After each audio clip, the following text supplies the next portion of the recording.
السلام عليكم. اللهم صل وسلم وبارك على سيدنا محمد وعلى آله وأصحابه أجمعين.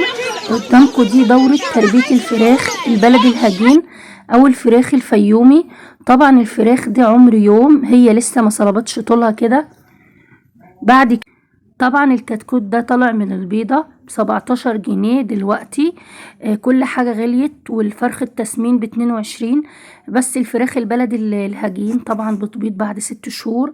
الفراخ دي لونها عسلي في بني. بتبقى منقوشة زيها زي الفراخ السمان بالظبط، وبتيجي حجمها صغيرة وفي منها غامق أسود.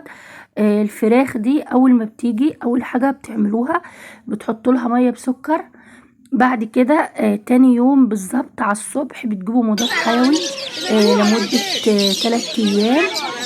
بعد ما بياخدوا المضاد الحيوي اللي الدكتور البيطري بيقول عليه. بعد كده بتحط لهم فيتامينات وأملاح. يوم فيتامينات ويوم أملاح. بعد 15 يوم هتحط لهم دواء اللي هو المطهر المعوي. بعد كده هيبدأوا ياكلوا.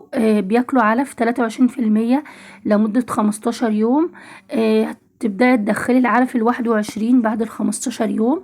على شهر ونص بالظبط تقدري بعد كده تأكلي دشيشة، تأكلي خضروات، تأكلي أي حاجة في البيت.